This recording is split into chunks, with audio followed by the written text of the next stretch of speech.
No matter if points are gained or points are lost, there will be much to discuss. For analysis regarding tonight's Winnipeg Jets game, here are Dave Manouk, Ezra Ginsburg, and your host, Drew Mandel. The Illegal Curve post-game show starts now. Good evening, Winnipeg. Good evening, Manitoba. For all those joining us live on our YouTube channel and all of our social media platforms, including our Instagram feed, we say good evening, universe, and welcome to the Illegal Curve post-game show. Along with Dave Manouk, I'm your host, Drew Mandel, here to discuss a poor performance by the Winnipeg Jets, losing on home ice 4-2 to a better prepared, more involved Nashville Predators team, a Predators team that has been, it's more than on fire. So whatever is more than on fire, can be used to describe this Predators team as red hot, white hot. Red, Drew, red hot. 10-0-2, if I'm not mistaken. 11 with tonight's win. There you go, 11-0-2 in their last 13 games. They are firmly in a playoff spot. I mean, theoretically, they are only 7 points behind the Jets and the Colorado Avalanche for second and third spot in the Central Division. Look, you knew, Dave, that when Mark Scheifele was announced as a scratch, which sort of came out of nowhere right during due to illness. Yeah, due to illness during the pregame warm-up, that this was going to be a bit of an uphill battle for the Winnipeg Jets. But nonetheless, I think you really are concerned with the response or lack thereof that the Jets had with Scheifele being out of the lineup and how dominant Nashville was in the course of tonight's game. I go back to Monday's post-game show after the Jets controlled the game against the Washington Capitals and beat up on a not very good Washington Capitals team. And I said Wednesday's game was going to be about Nashville wanting to remind the top three teams in the Central Division, the Jets, the Stars, and the Avalanche, that they want to be in the same breath of those three teams. Well, based on tonight's performance by the Predators, you can't talk about the Stars, the Avs, the Jets without mentioning the Predators as being just as big of a threat, the way they really controlled tonight's game. Yeah, I think that's probably a pretty good assessment there, Drew, because I mean, it's interesting. We talk about Nashville and everybody kind of thinks and forgets about them. That's a very good hockey team. And it's a well-coached hockey team. They're a disciplined hockey team. They're an aggressive, tenacious hockey team. I mean, they did a lot of good things, and they've been doing a lot of good things. And let's not forget, I'm not going to make this about the AHL right now, but their AHL club, who have hit a bit of a skid because some of their players are now up in the NHL. But their AHL club went 19 straight games without a loss. In January and February, they didn't lose a game till the end of February. Now they hit a bit of a skid, including today's 6-0 loss to the Manitoba Moose. But the point is, since February 17th now, it's almost coinciding, the Nashville Predators have caught fire that their AHL club had, Drew, and they've gone for it. And again, they're remember, everybody was talking about the Predators as sellers. What are the Predators going to be? Are they going to be sellers? Well, they weren't sellers. They, traded for Jason Zucker in not a significant move, but they didn't sell some of the assets some folks thought they may. And, they've played very good hockey. They're fairly disciplined. They play a really tenacious style. Yeah. And again, up and down the lineup, you've got guys who Philip Forsberg's phenomenal. Roman Josi, again, he doesn't get a lot of attention because he's in Nashville. And I think everyone's so used to him doing what he does. So he's not the exciting, flashy new toy. He's just so damn consistent and so damn good at it, and been doing it at such a high level for so long that you begin to take it for granted. Yeah, exactly. And that's what I was going to say, is that you just watch him and you're just like, this guy is phenomenal. And his passes, like the first two goals of the game, were courtesy of his abilities. And so, I mean, again, I don't think that the Jets, it's the second game in a row now where they've started with that second line and the team opened up with a very good chance against. And, Connor Hellebuck made the save, but you kind of thought to yourself, well, why is it that the Jets are getting pressed that quickly in their home building when they're choosing the matchup?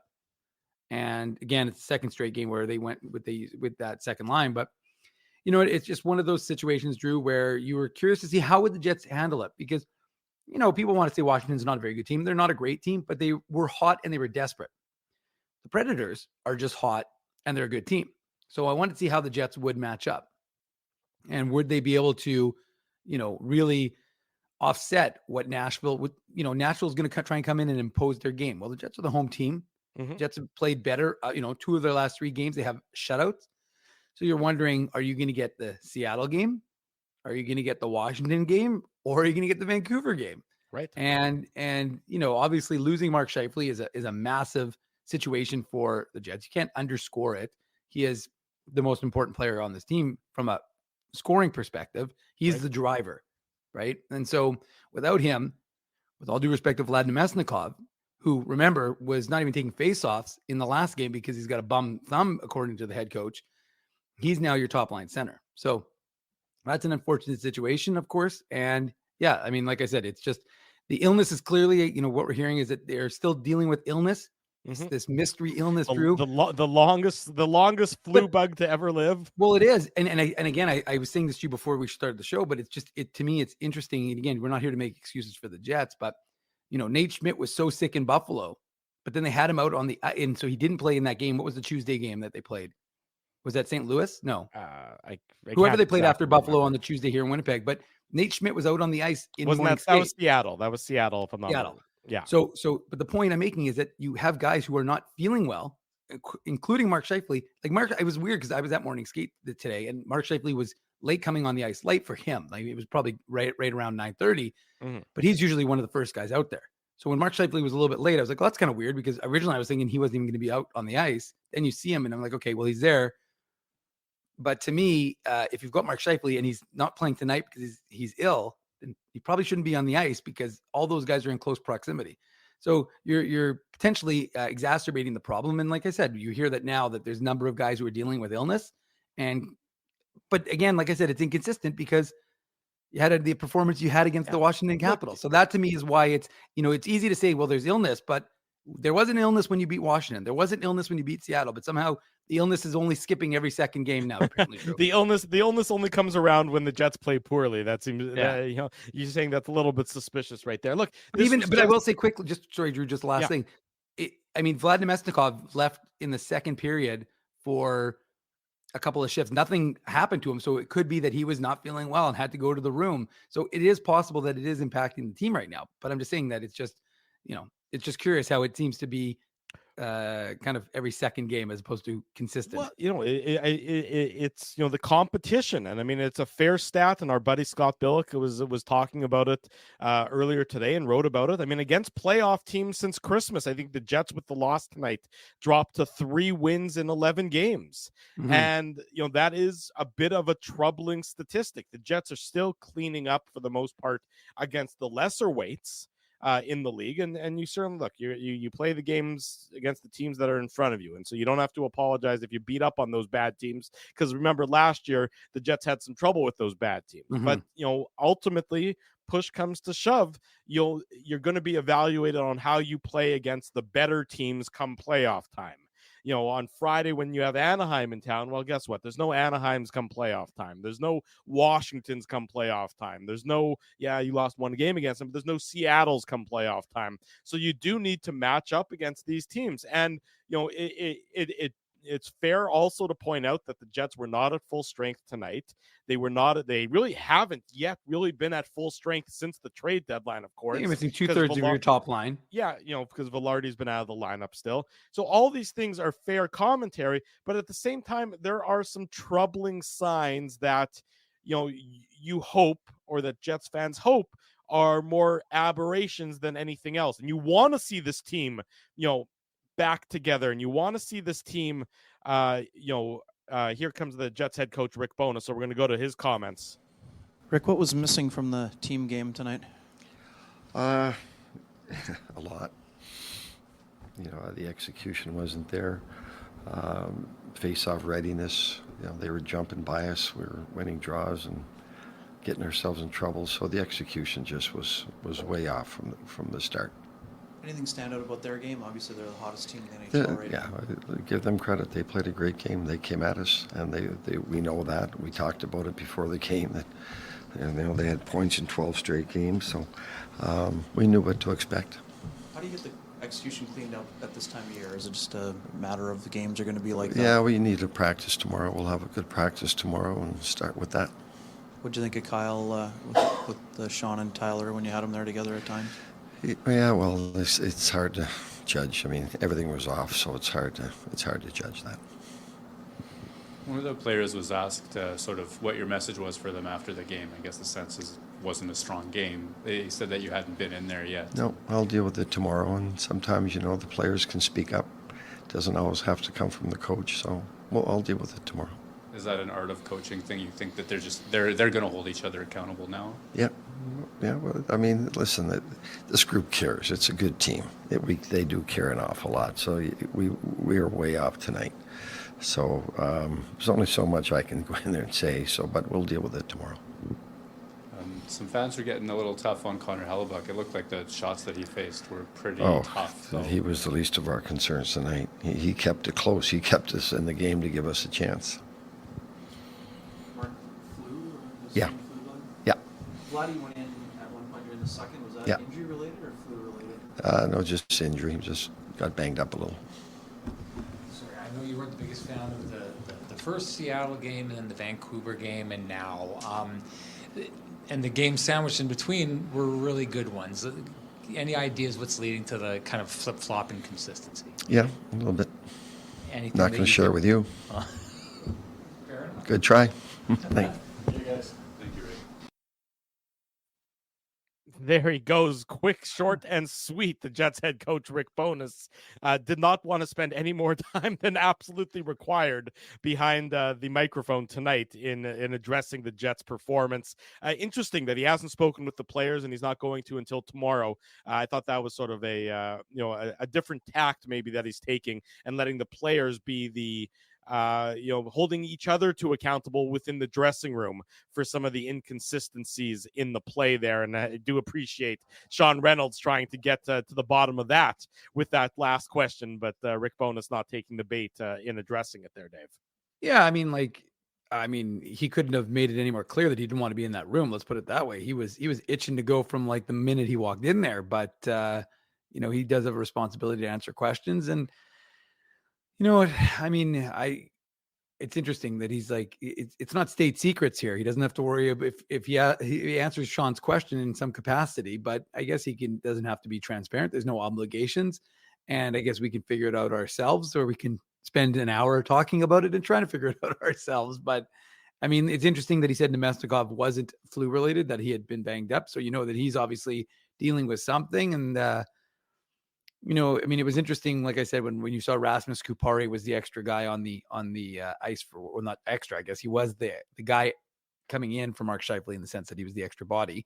Right. And, I guess, like I said, the Jets just didn't seem to be ready to go the way Nashville was. And that to me was the story of this game. And I guess the secondary part of that, Drew, would be that not only were they not ready to go right from puck drop, but the idea of the second period and how poorly, I mean, you want to talk about Hellebuck. I agree that he is. Look, the first goal against is not a good goal. I don't think. It's a save he typically makes. That's right. So I'm just saying, so he would normally, but that's why I'm saying with Connor Hellebuck, like 9.9 times out of 10, he makes that save, I think. Yeah. The rest of them were more the varying degrees of difficulty. But my point is that they were outshot 19-7 in the second period. Mm-hmm. They killed 2 penalties. That's good.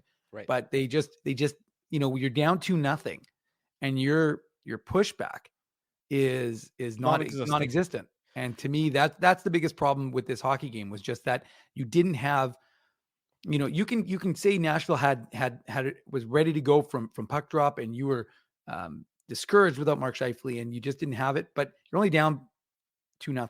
If you have a good second period, you cut the goal lead by, Mason Appleton gets that puck to go.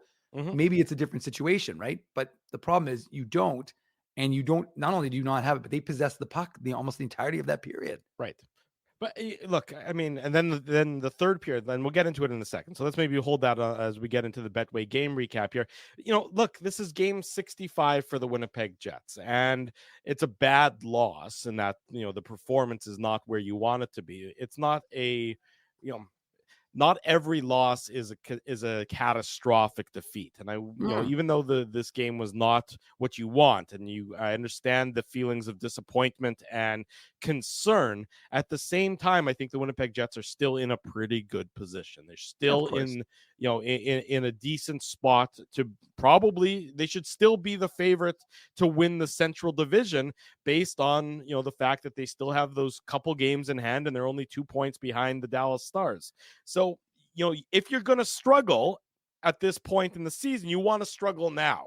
You don't want to struggle in games 78, 79, 80, 81, and 82. You want to struggle in games 63 through 67 so you can find your game so that the playoffs are when the playoffs are rapidly approaching. That would be my comment about it. You don't like tonight's effort. You don't like a lot of the efforts as of recent against better teams, but at the same time, you can find your way and work your way through this before it becomes a real serious, super serious level of concern, I would say. I mean, I just do think that there needs to be a little bit of, you can't press the panic button on each and every loss. That's what I would say, to that effect. I know that some people are going to accuse me of being easy on them. And yeah, sure, I'll take that criticism. That's fine. But at the same time, the human element of these games, I really think jumps out, especially when it's game, this is the grind of the season right now. These games, you're confidently in a playoff spot. It's game 65. You got a flu bug working through your team. And yes, these sound like excuses. I get all that. It's just also the reality of humans playing hockey and not robots playing hockey. So I do think you have to factor in the human element a little bit right now.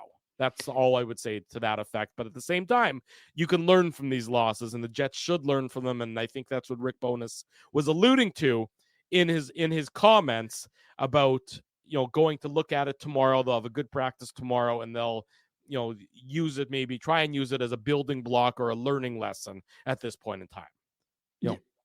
Yeah, no, I mean, look, I think you're being pragmatic. I don't think you're trying to wave the pom-poms here. That's not what we do on this show. No. And, like I said, either way, the Jets played well, but, sometimes when they play well, we point out, some flaws. And when they lose, we point out, some good things. It's a yin yang on this show. And I think, look, I mean, at the end of the day, the team collectively cost themselves 2 points. And, there's been a lot of instances where, you could be the first place team in the Central. You could have. I mean, they've had a lot of games that they've kind of pissed away. Sure. That for them, those games in hand on Dallas, I think, Drew, you like to say it. The games in hand are only to your advantage if you win. If you keep losing them. I get it. I get it. They still have 2 games in hand. I understand. Yeah. They still have a game in hand on Colorado. I understand. But again, and look, Dallas they're going to have a good chance to take out their frustrations on the Ducks on Friday. Mm-hmm. And I suspect it'll be probably a bigger crowd, a little more excitement on a Friday night. But I think that it's just one of those things, to me at least, like I said, that fans have a reason to be concerned, right? Because you have a very good effort against Seattle. You have a terrible effort against Vancouver. You have a very good effort against Washington. You have a bad effort for the most part against Nashville. Yeah. So it's an inconsistent team. And look, at the end of the day, folks, if this was last year's team, probably would have lost 3 of the 4. So, I mean, like, again, this team is better than last year's team. That's not the same team as last year. There are some things that you don't like. Like I said, there's some things in this team's game that needs to be cleaned up. And we'll talk about it throughout the course of as we break down the goals, because, there's a lot of defensive breakdowns that we saw in this hockey game that led to good chances for Nashville and ended up in the back of the net. And then ultimately, bad game. I'm not at no point in time am I saying that the Jets played well tonight, because they didn't. That would be delusional. As JB Brown just wrote in our chat, I'm going to try and highlight it. You flush too many times and it backs up. So that's fair. Also, that's also a valid comment. But look, Dallas blew a 3-0 lead to Florida at home. I think that was last night, if I'm not mistaken. it doesn't mean that Dallas is a bad team all of a sudden. Pardon my French, but in the course of an 82 game season, and 82 games is way too many games. I know it's never going to change. I've come to grips with that. But when you have 82 games, you can't play at the same level for all 82. And that's just the reality of it. Dallas is not a bad hockey team because they lost despite having a 3-0 lead last night. Yes, that's Florida. Florida's a better team than the Nashville Predators. But guess what? The Predators, when you're feeling good, guys. First of all, the Predators are one of the hottest teams if not the hottest team in the NHL. So sure, they're not as good as the Panthers. We're not suggesting that, but they're literally they pounded, lost in 14 games. They punted. What did they beat Colorado 5-1 the other day? I mean, sure. I think or last week. I think it was on Thursday or Wednesday of last week. So again, like you're not looking at Nashville and saying this is a bad team that's beating bad teams and they beat the Jets. Like they beat Colorado handily. I'm going to go through you, Drew. You keep talking. I'll look at who Nashville's who they're on their latest run, who they've managed to take out. But again, like I said, I don't think it's all bad teams. I could be wrong, but I'll check. It's not all bad teams. Look, there's again, peaks and valleys throughout the course of an 82 game season. The Jets currently are in a bit of a valley. They'll try and come out of it. But again, this is a team that is firmly in a playoff spot. They don't frankly need to win game 65 that desperately. And when that's what, all these teams, there's such a small gap between all these teams in the NHL because that's what parity is that there's not sizable differences between playoff teams. So usually the team that is clicking at the time is more likely to win the game, or the team that is playing in the better mindset is going to oftentimes win the game when there's that small of a talent disparity. So yes, be upset that the Jets lost. I get that, and I understand that. But for perspective, still matters. It still matters to have a little bit of perspective right now. And that's all. Drew being the voice of reason right now, and having to Drew's normally the fire and brimstone bringer, but there's folks. No reason to be fire and brimstone. That's why my point is though that you're not. Yeah. I guess what I'm saying is, if anybody is not going to sugarcoat and try and pretend like the Jets are good when they're bad, it's Drew Mandel. Right. So that's why I'm saying people need to relax. If I had serious concerns, I would say that there's serious concerns. That's what I mean. If anybody's going to be real talk, it's Drew, literally middle name, Real Talk Mandel. Actually, it's not literal, but the point is that figurative. I thank you, Drew. Yeah. I think that it's evident, and we'll go through it, guys. We're not going to not go through this and break down this hockey game. We plan to. I think Drew's just trying to suggest that it's not time to throw the baby out with the bathwater and just start to trade this guy, and call this fire the coach, bring in Arneal, bring up this guy, bring down that guy. Yeah. It's game 65 of 82. They're firmly in a playoff spot. And Andrea's right. There are serious concerns. Nobody's suggesting otherwise. There are definitely elements of this team that you want to see improved. And so, and again, that's incumbent on them. That's not, we have no impact on that one way or another. They need to do that themselves. The coaching staff. That's why it's not just when the Jets lose, it's not just the Jets losing. It's the entire team, right? The coaching staff has to make better decisions. The players have to make better decisions. And ultimately, that's what wins you hockey games in the NHL. Let's get into the Betway game recap on this Wednesday night. The Betway game recap. Big thanks to our friends at Betway for their continued support of the Illegal Curve post-game show. With a large selection of betting options in sports, as well as strong promotions and fair odds, what are you waiting for? Head on over to Betway and bet your way. Must be 19 years or older to play. Please play responsibly. So 4-2 was the final score in tonight's game. Let's talk about how we got there. The Predators opened the scoring in the first period at the 6:38 mark. There were already signs in the course of this game that the Jets and their attention to detail was a little bit lacking. Gustav Nyquist getting his 18th of the year, a great pass from Roman Josi, and anytime a goalie can get an assist, it's worth highlighting as well. Juuse Saros starts the play by making a simple little, not even an outlet pass, just sort of simply getting it onto the stick of Roman Josi. And when it's on Roman Josi's stick, good things happen.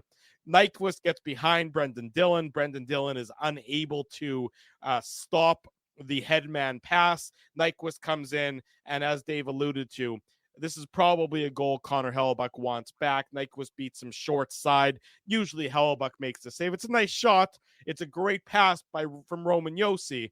And the Predators have the 1-0 lead at the 6:38 mark, Dave.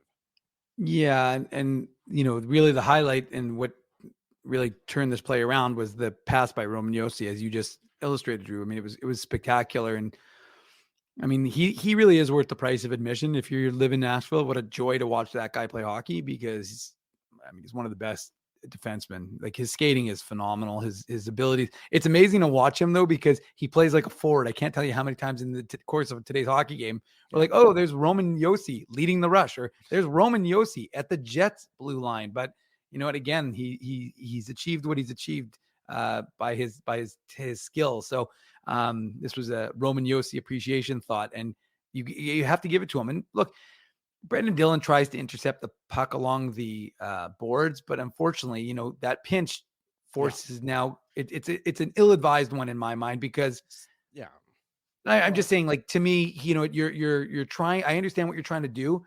And the truth was, at this point, Drew, the Jets had the shot edge, right? After they gave up that initial chance, they created a couple of opportunities themselves, including Mason Appleton right in front of UC Soros. And he made, I mean, Appleton didn't get a ton on it, but you've got Dillon out with DeMello, and not Dylan DeMello, but Dillon and DeMello are out there together.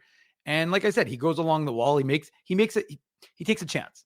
And if and the truth also is that if he intercepts it, you've got probably two Nashville guys back, and you can transition quick. The problem is if you don't, and Josi, and Nyquist does what he does, which is grab that puck. Now you've got a 2-on-1. And so that's what ends up happening. And of all the goals that Connor Hellebuck gave up, this is the one I probably like the least. Right. And if you're Connor Hellebuck, you're probably happy that didn't turn out to be the game-winning goal, because it looked like it was going to be for a while. But yeah, I mean, I just don't love the decision there by Brendan Dillon. I mean, and Brendan Dillon, by the way, among a lot of Winnipeg Jets players, he had a poor game tonight. And I mean, we'll talk about it I think it was the third Predators goal. Might have been the fourth at this point in time, as we get through the game recap. No, It was the third Predators goal. I mean, you also don't like that play by Brendan Dillon. He did not have a very good game for the Winnipeg Jets tonight. No. And you just don't want a guy behind you at this point in time. And it was not the only time in the course of tonight's game that happened, which speaks to the fact that the Jets didn't play well. I mean, at no point in time am I saying that the Jets played a good game, because they didn't. They played lousy. But, it's going to happen in the course of an 82-game season is what I'm saying. And tonight was certainly one of those nights where the Nashville Predators were better, they were faster, they were stronger, and they wanted it more than the Winnipeg Jets did. And the Preds got off to the start that they needed, getting that early 1-0 goal at the 6:38 mark. They make it 2-0. Sorry, go ahead. So like we said, I mean, ultimately, you really want to pin this, really, Brendan Dillon's decision to make that pinch along the wall to try and intercept the puck. And then ultimately, you don't like Connor. I mean, I personally don't like the way Connor Hellebuck plays that. And I think he makes a save like almost 99 times out of 100. But that was the one time out of 100 that he didn't. And it puts his team behind the 8 ball, because you could feel Nashville was building a little bit of momentum. Yeah. And they continued that momentum a little less than 8 minutes later, 7 minutes and 54 seconds later. They make it 2-0. It's Kiefer Sherwood, his 9th of the year, assist again to Roman Josi.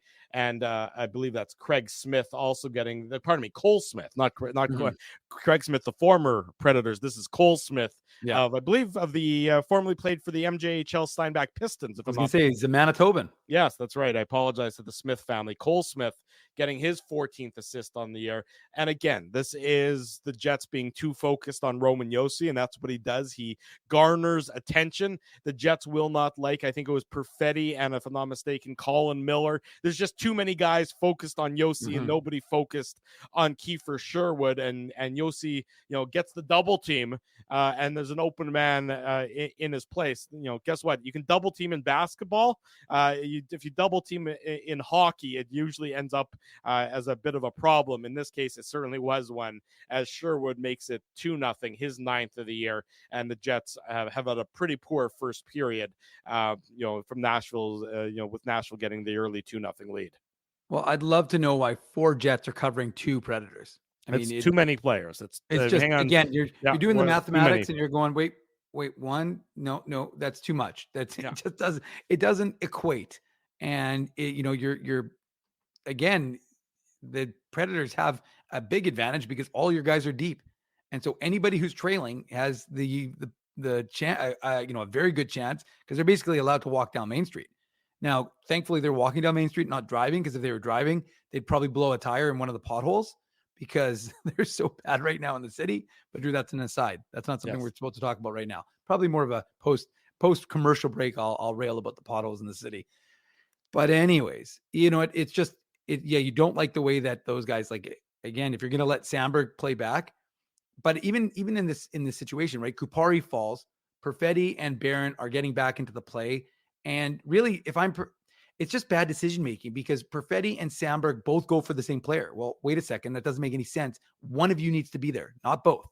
And instead, both guys go there to cover Yossi. And I like you said, Drew, he's the kind of player that merits a lot of attention. But ultimately, like, you can't have two guys leaving the middle of the ice wide open, and then McCarron's in front. He's a big boy, but you only need one defenseman to cover him, really. Yeah. And Kiefer Sherwood, who, again, folks who follow the Manitoba Moose watched him play for the Milwaukee Admirals. I think he played like 45 games, I want to say, and he scored a lot. He had like over 20 goals for Milwaukee last year. He's a good young player. And again, that was one thing we saw. Remember that run that Nashville went on that almost cost the Jets a playoff spot last year? Mm-hmm. That's because a lot of their Milwaukee Admirals got a chance to get some NHL experience last year in that final kind of whatever it was, 10, 15 games of the year that kind of really augmented what that team was able to do. And you're seeing the benefit of it because a guy like Kiefer Sherwood, who now has 10 goals on the season, he scores an absolute beauty. And unfortunately you could say that, I don't know if folks are upset with Connor Hellebuck on this one, but I mean, it's pretty difficult just the way the team, I just didn't like the way the Jets defended, right? Because like I said, you got, Colin Miller and Morgan Barron are both on McCarron, right? And we already went through Perfetti and Sandberg. So, I mean, you got four of your players on two of theirs. Well, again, like I said, do the math. It leaves a guy like Kiefer Sherwood open and he rips that home. And I think, if I recall correctly, I think Hellebuck was a little bit screened by Miller on the shot. I could be wrong, but I think Miller kind of ultimately ended up for creating a bit of a screen on Hellebuck. So, it's just it was just a badly played a sequence by Winnipeg, and it ends up a 2-0 lead for Nashville. Yeah, and that's how the first period ended, 2-0. The second period was just a catastrophe for the Winnipeg Jets, and if it wasn't for Connor Hellebuck and some quality penalty killing as the Jets took two minor penalties, it likely would have been even more out of hand. No goals scored in that second period. The PK was really effective for the Winnipeg Jets. The Predators having 19 shots on goal in that second period to the Jets 7. So the complete lack of a response, lack of a bounce back by the Jets in the middle frame is troubling and is certainly one of the litany of concerning aspects of tonight's contest. The third period begins, and Sportsnet was rightfully so talking up the Jets in their third period and their performance come third period as of late and how effective they've been in battling back. Well, there was no battle back from the Winnipeg Jets tonight. Nashville scores a minute 29 into the third period. It's Philip Forsberg. He gets his 34th of the season assist to Nyquist and Ryan McDonough. And again, it's just a comedy of errors here. Brendan Dillon is trying to do something with the flipped puck. The puck is flipped into the Jet zone. He's backpedaling or skating backwards, and he's trying to either knock it down and play it or knock it into the corner. He doesn't do anything of any good either way. Even leaving it for Connor Hellebuck would have been the better of the three options in this case. Instead, he knocks it down. It ends up really right on the stick of Nyquist, and Nyquist with a beautiful draw pass, and Forsberg walks in and just absolutely rips it past Connor Hellebuck. And you could just, one of those nights as really best exemplified by this really horrible play by Brendan Dillon, and just the Jets having no just nobody covering for one another. They're just sort of staring at each other as to what the hell just happened. And that's exactly what the Jets had on this play. Well, and you got to give Nyquist a lot of credit because he really got Hellebuck to bite and pulled Hellebuck to the Hellebuck's right, which left that net wide open for Forsberg. So, I mean, again, it's a second questionable decision by Brendan Dillon that leads to a goal against.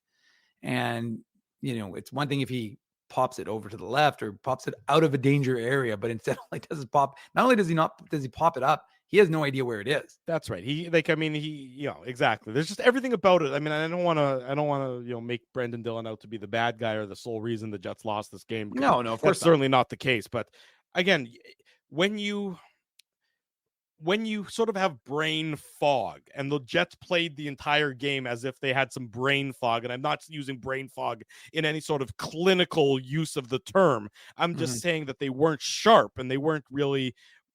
It just seemed like their decision making was slow all game long. It's just another one of these plays. If you're on it, you probably know what you're doing with that puck. You're either leaving it for Hellebuck or you have a game plan and you're putting it into the corner and it's out of trouble. Instead, when you're playing as if you got that fog, it ends up right in the middle of the ice and you don't know where it is, and it's just Keystone Cop style.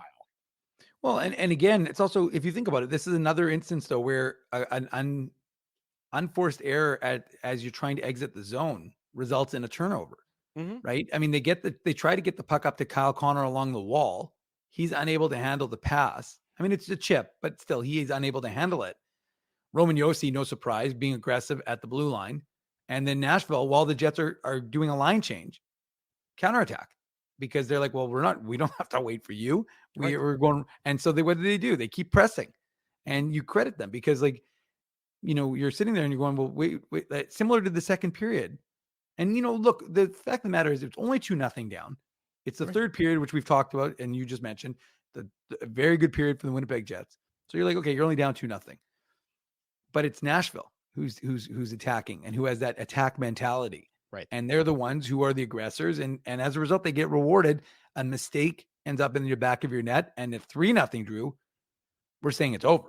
I mean, I was going to tweet out saying if folks wanted to start the Illegal Curve post-game show, we could start it now because it was, it's funny. They talked about, I was listening because of course I left after the second period from Canada Life to come home to listen to my Possessed TV because I don't know what the hell was going on. I'm curious as to the chat because I know Drew said he didn't hear it when we were talking pregame. Did anybody else hear that weird sound coming through their television? Because it sounded like, I heard people tell me it sounded like a barking seal, a woman talking. It just sounded very unusual. Like the ice mics were somewhere. I don't know what it was, but it was very distracting. Like I'd be watching the game and all of a sudden I'd hear something. I'm like, what is going on? So that was my Sportsnet experience in the third period. But I think don't blame Sportsnet on this one. I think it was your TV thing. I think because what do you mean? Why would it be my TV? Everybody, Drew, clearly other people had that experience. So see, there we go. Tracy's saying the same thing. I have no idea. Other people said they saw it. Yes. 3G is saying yes, it was annoying. So there you go. But I'm just saying. So, I was going to say something about the broadcast because I was listening to Kelly and Christian and Mel talk in the second intermission about something. But then I got sidetracked by my own thoughts about the idea was that when the Carolina they did this to Carolina, right? That they were able to come back. They're down 3-0 to Carolina. The difference is UC Saros is not Kochetkov, and so he's a much better goaltender. And the other thing also was the Jets were not until the end of the game. They were not hitting him with high danger shots. I mean, the shots were from far away. The Jets didn't play well. I mean, you're not beating UC Saros from 20, 30 feet out. Sorry. No, these ineffective shots from the point, like even on the power play without a screen, guys, come on. What are we trying here? You're not gonna beat a guy like UC Saros like that. So it was just not one of those. It was not going to be when they made it 3-0 and shortly thereafter we know what happened. But once it was 3-0, it was over rock. Yeah, and then they made it 4-0 22 seconds later. Jason Zucker getting his first as a member of the Nashville Predators, assist to Colton Sissons. And again, Pionk and Dillon are on the ice, on this one. And again, you've let Predators players behind you, and you're just watching guys, and Hellebuck makes the save, and they're just Zucker's just standing there, and it's just Mhm. completely unaccosted. Just easy rebound to tuck it past Hellebuck. Just defensive breakdown after defensive breakdown in tonight's game for the Winnipeg Jets. Just the attention to detail was just not there at all. And the Predators had a free pass to get to where it used to be earlier in this year, where the Jets didn't let opponents go. Like the Jets didn't let the opponents go to the front of the net against Seattle last Friday, and the Jets didn't let the Capitals go in front of the net on Monday against the on Monday between when they played the Capitals. So I mean, tonight they let them go there. On Saturday night they let Vancouver go there. So that's what Rick Bowness and that's what the players and that's what the coaching staff needs to figure out is why were you so loose in front tonight, and why were you so loose in front on Saturday when 48 hours ago you weren't that loose? And yeah, Nashville's a better team than Washington, and yeah, Nashville and Vancouver are better teams than Seattle and Washington, but you got to find a way to consistently play that style that you did play so consistently earlier in the year, and that's where the Jets have been lacking as of late. Yeah, and look, it starts by three guys being deep, right? Ehlers, Nemesnikov, and was it Iafallo? It was IFL. And are all deep. But the crazy thing is they actually get back in time, and then the problem is Neil Pionk and Brendan Dillon are doing who knows what in front of Connor Hellebuck, because neither guy is in position to take a man. They're basically just standing there like pylons. They don't do anything. So, I mean, yeah, it was definitely not the best game by Brendan Dillon, nor probably the best game by Neil Pionk, but no. It's just unfortunate because they, look, even if you're not going to win that hockey game, to give up a second goal in such close proximity to the third goal is just bad form, because it's just, again, the word that people were using in the chat is, where's the heart? Right. Even if you're not going to win, people want to see you working hard. People want to see that effort is there. Because that's the thing with look, Drew, you can say you can't have effort every game. You can't have effort every game. You can't win every game, but you have to have that effort. You have to be able to see that, easy mistakes. Look, Nashville, I applaud Nashville because they didn't sit back on a 2-goal lead. Right. And they probably Nashville saw an opponent that wasn't interested in pushing back, so they might as well keep playing the way they want to play. It's not like the Jets made it difficult on Nashville. The Jets didn't. Exactly. They made it easy on Nashville. So Nashville's like, sure, we'll just keep doing what we've done since the puck drop.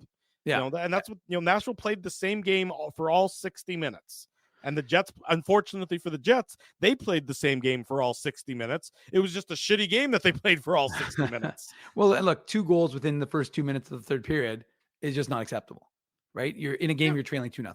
That's right. What it comes down to. And so, again, you have aspirations to be like, you're allowed to lose hockey games, right? Like nobody thinks the Colorado Avalanche still aren't a Stanley Cup contender because they lost to Nashville last week 5-1. Mm-hmm.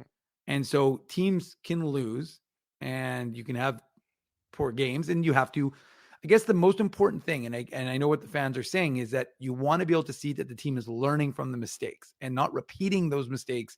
And so, and it's one thing Paul Friesen was asking Rick Bowness about today was that idea of consistency, right? Because to the idea that, and it's interesting because this is prior to the game happening, of course, but he's saying, and we've talked about it in our preamble, you got Friday's game against Seattle, phenomenal effort. Nobody's questioning. Jets are the Stanley Cup champions.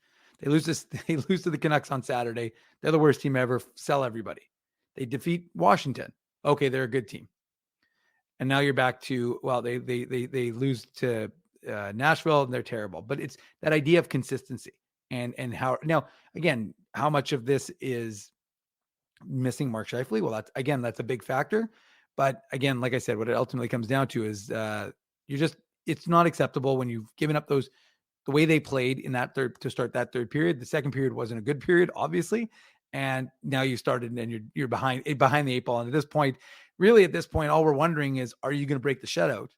And what the aggregate score is between the Jets and the Predators and the Moose and the Admirals, because of course 6-0 and now it's 4-0. So is it going to be the aggregate score ultimately matters for anything? But you're right about that. Yeah. So yeah. Jets get on the board. Alex Iafallo getting his 10th of the year. That coming at the 13-12 mark. A nice tip of a Brendan Dillon shot. Vlad Nemesnikov with the secondary assist. Hell, why not? Let's call it our Seagram shot of the game. The Seagram shot of the game. Big thanks to our friends at Seagram's. They continue to support the Illegal Curve post-game show. Drew Mandel, Dave Manouk with you. Our encouragement would be that you choose a fine Seagram's product when you're looking for something to drink.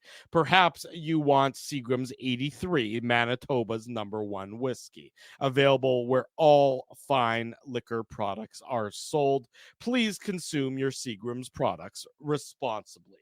That broke the shutout. That made it 4-1. Thus ruining my narrative of every single game from now on for the Jets is either going to be a team victory by shutout or a team defeat by That would be shutout. quite the Yeah. yin and yang. Yeah, unbelievable. If you could go win lose versus with the shutout. Yeah. It would certainly be the case. Unfortunately, it is not going to be the case. The Jets break the shutout, and then Mason Appleton with 11 seconds to go on the power play, getting his 11th of the year assist to Colin Miller. That's his first point as a member of the Winnipeg Jets, and Dylan Samberg. Appleton, I thought, was one of the better Jets forwards again tonight. I mean, he's got, he's got 11 goals. He doesn't really have the softest hands in the NHL, I think is a polite way of putting that. He doesn't have the best goal scoring touch, but again, for probably either maybe the second or third straight night, I thought he's been one of the most noticeable Winnipeg Jets forwards. So kudos to Mason Appleton for being the best of a relatively bad bunch in tonight's contest for the Winnipeg Jets. They do drop the game by a 4-2 margin. They're next in action on Friday, playing the woeful Anaheim Ducks, a game that the Jets would expect, and I think fans would expect them to have a better response to than tonight's lame performance on home ice as the Nashville Predators keep their good times rolling, winners of or having not lost in 13 consecutive games, lost in regulation, that is, in 13 consecutive games, 11-0-2 now on the season. The Nashville Predators are.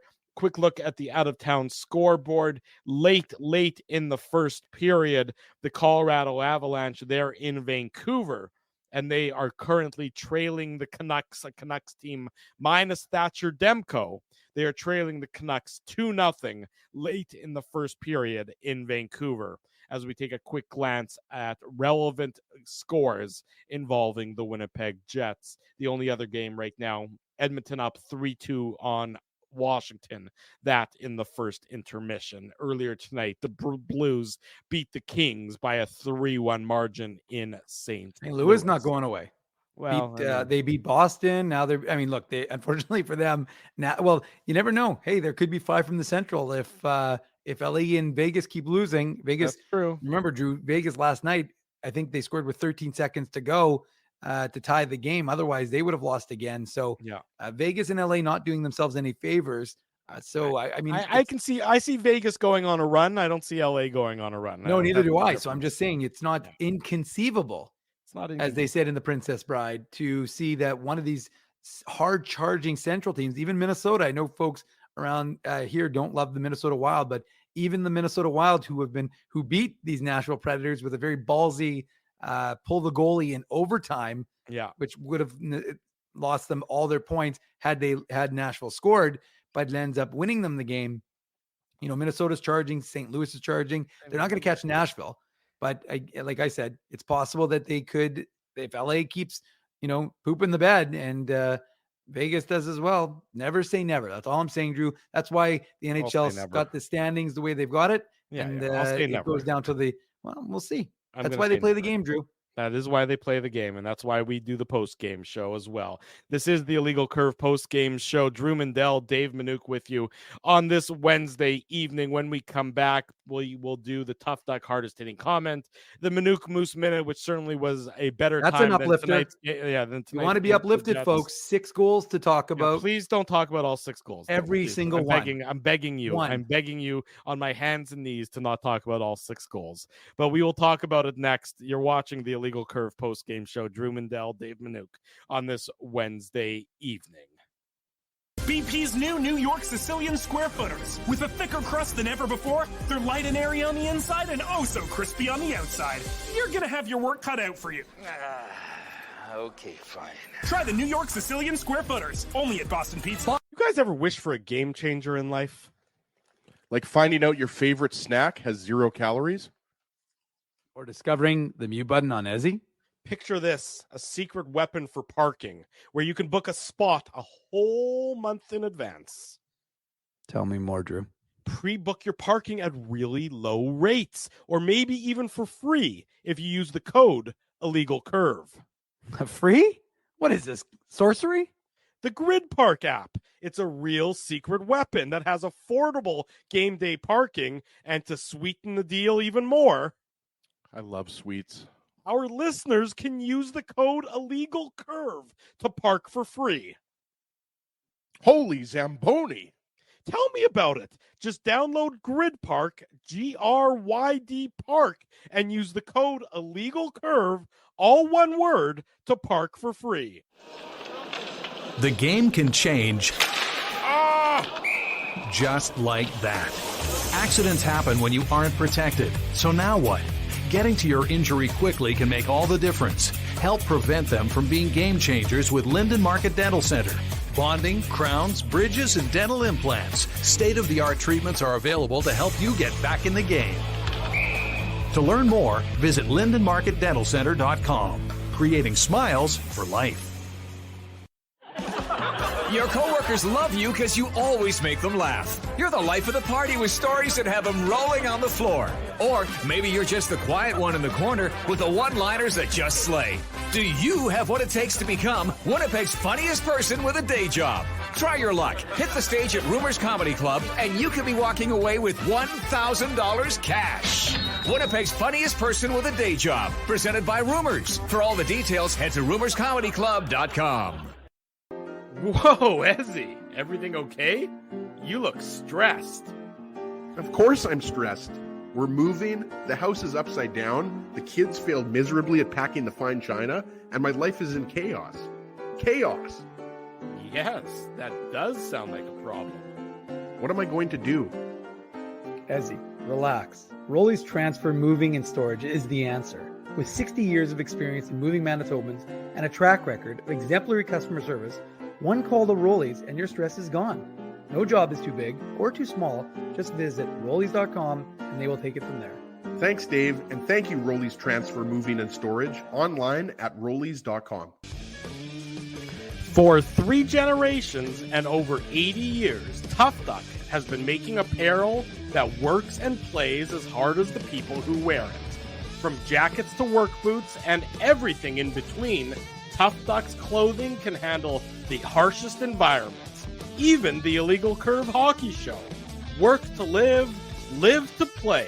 Visit toughduck.com. 10:15 Wednesday evening. Welcome back to the Illegal Curve post-game show. Drew Mindell, Dave Manouk with you, talking about the Jets' 4-2 defeat at the hands of the Nashville Predators.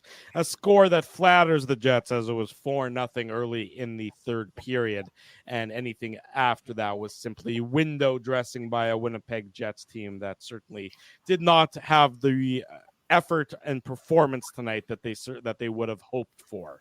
The Jets next in action, of course, Friday against the Anaheim Ducks, as their routine of going against non-playoff teams and playoff teams and non-playoff teams continues, although I guess it'll end on Sunday when they face the Blue Jackets after they face the Ducks on Friday. So a couple games against lesser opponents upcoming for the Winnipeg Jets, and they have opportunity knocketh, Drew. Yes, they've been good in those games, so we'll see if they can continue that on Friday and then on Sunday against the Preds. The Jets farm team was very good earlier today in Milwaukee against the Admirals. Dave M will get you all up to date on that. It's the Manouk Moose Minute. Put on your antlers. It's time for the Manouk Moose Minute on the Illegal Curve Hockey Show. I've been advised reliably that if I want a host for Friday's show, that I shouldn't be droning on and on and on and on about the 6 goals.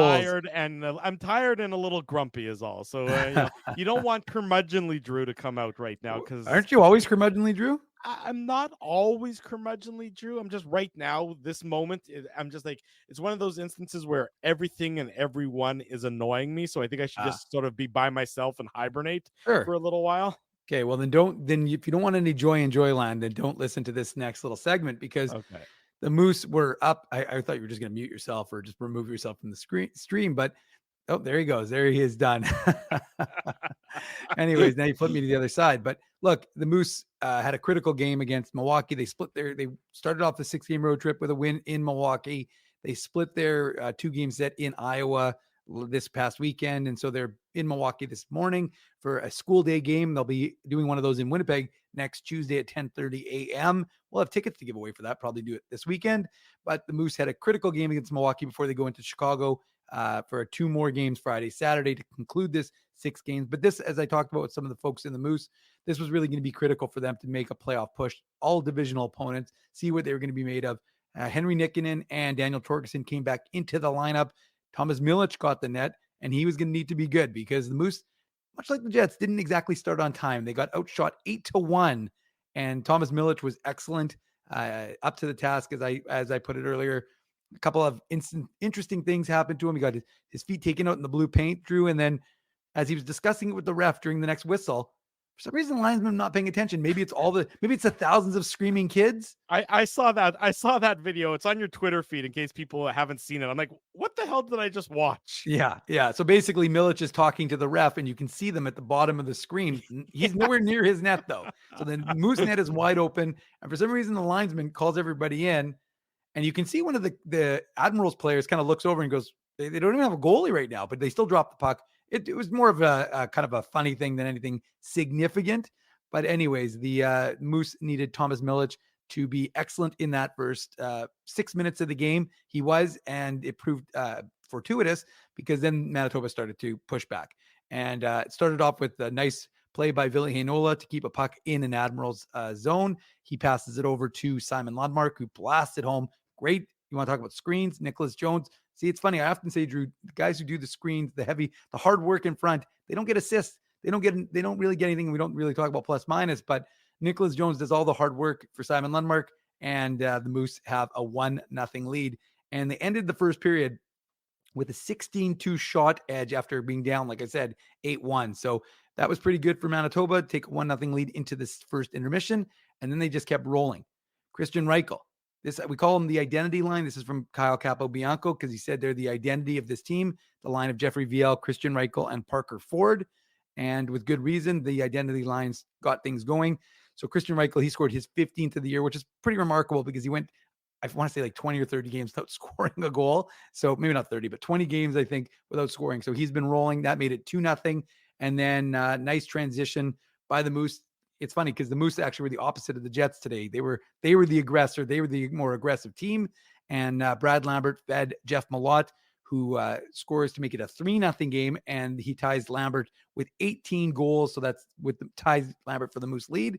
And that assist puts Lambert into third spot amongst AHL rookies for scoring. I think that's his, I want to say it's his 41st point. And so then but they weren't done there, Drew. I know you were worried. They weren't done there. Christian Reichel tips home a Jeffrey Viel shot. I think Dmitry Kuzmin got him the puck. So he's been playing the 2021 third rounder for the Jets. He's been playing much better with, I know T. Konopali's not going to be happy, but Tyrell Bauer out because he's got a back issue. And so Dmitry Kuzmin, he picks up the assist after gets the puck over to Viel. Viel blasts it home and Reichel tips it. So they've got 3 goals in that second period, Drew, but they weren't done there. The Moose, I almost said the Manukes. The Moose kept I hear rumors afoot that they're willing to change the name of the team from the Manitoba Moose to the Manitoba Manukes.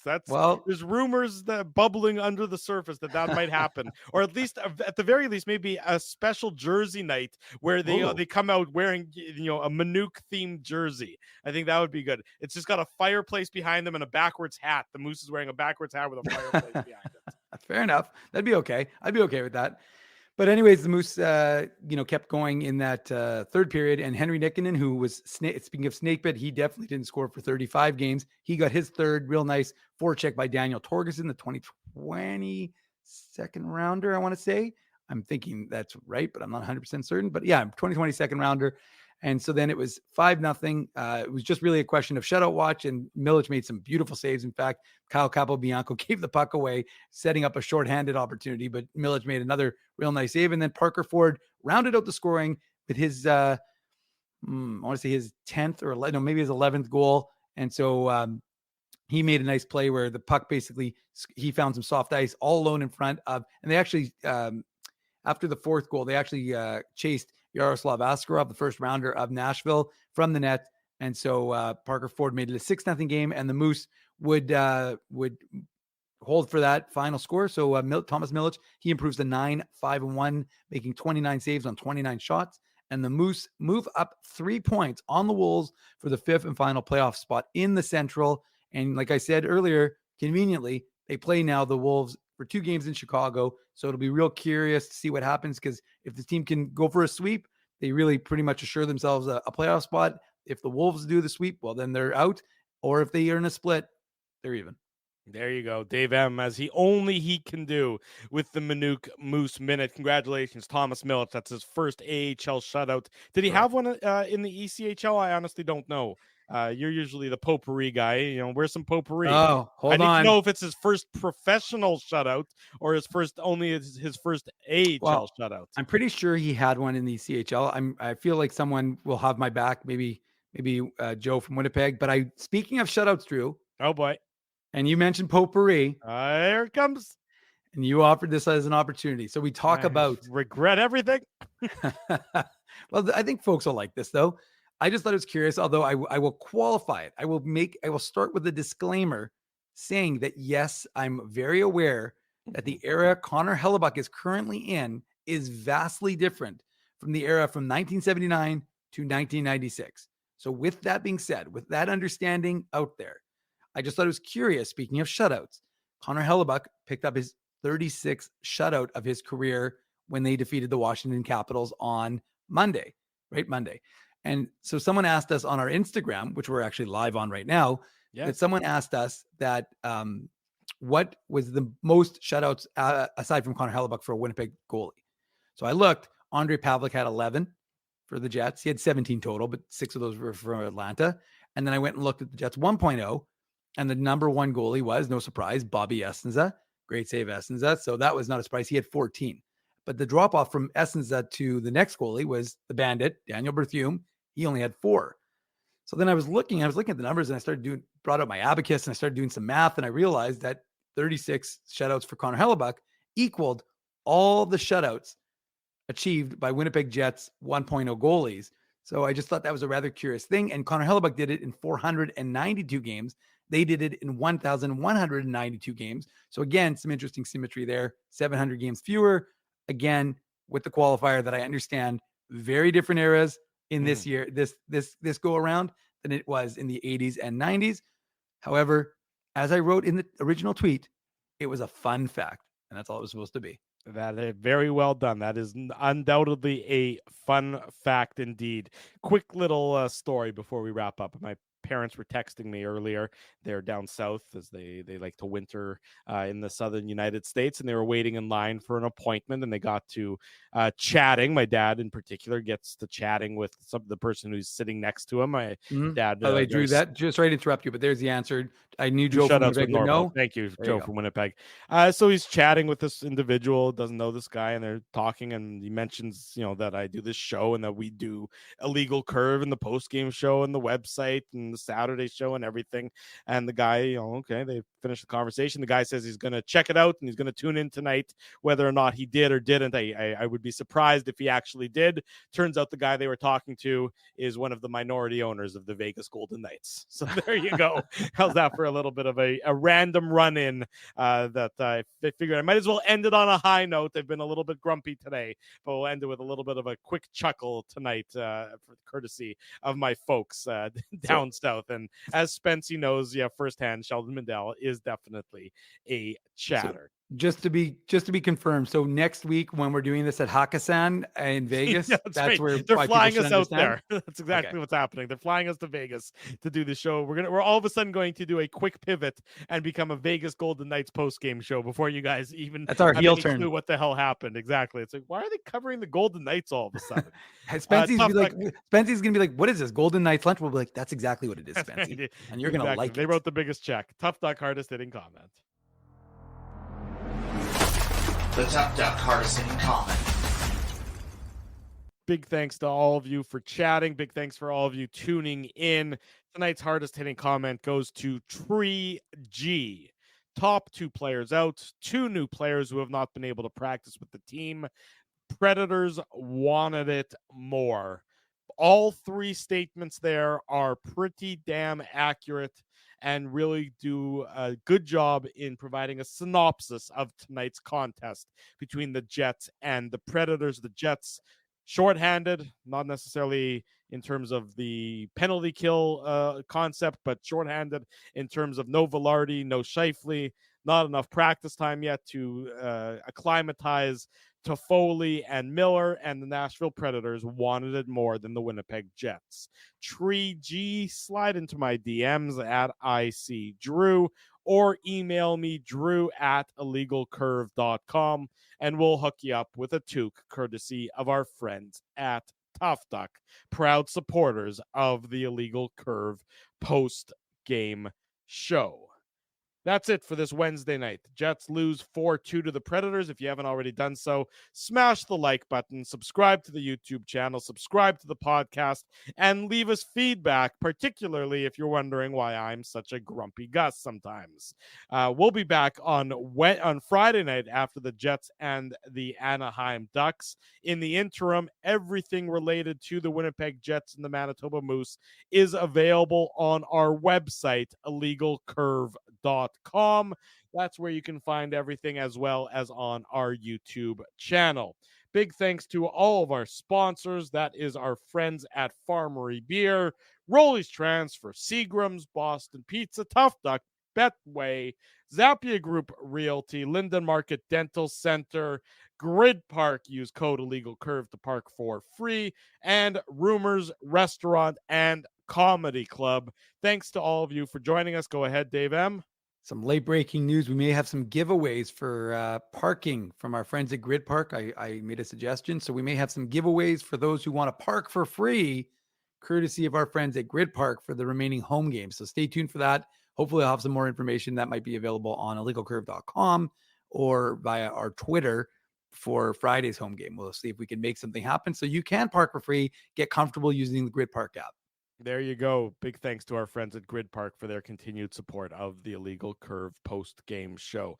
Thanks for all of you for joining us. We'll be back Friday night right around 9:40, 9:45, give or take a couple of minutes. We will see you then. Thanks, everyone, for joining us until Friday night. We wish you good night and good luck, and thanks for joining us on the Illegal Curve post-game show. Thanks for listening to this broadcast from Illegal Curve Hockey. For more great Illegal Curve content, subscribe to the Illegal Curve YouTube channel, follow at Illegal Curve on Twitter, Facebook, and Instagram, and visit your online home for hockey in Winnipeg, illegalcurve.com.